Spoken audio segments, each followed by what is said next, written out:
اثبت يا عثمان.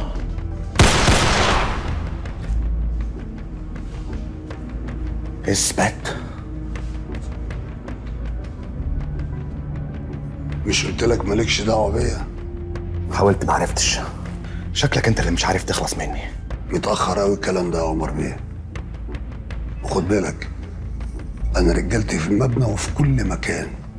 يعني لو جت ساعه الصفر والفيديو ما اتذاعش، صدقني مش هتلحق تلم ورايا. وانت مش هتعرف تهد المعبد، عشان المعبد ده في دماغك انت بس. احنا عايشين في بلد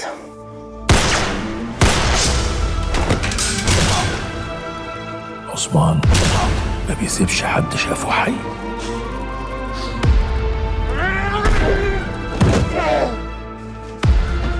ما تنشفش دماغك، قلت لك الموضوع خلص.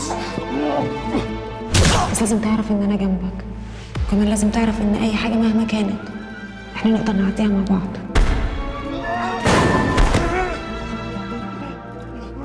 انت مش هتلحق تشوف لانك هتبقى ميت، واللي هيحصلوك ذنبهم في رقبتك.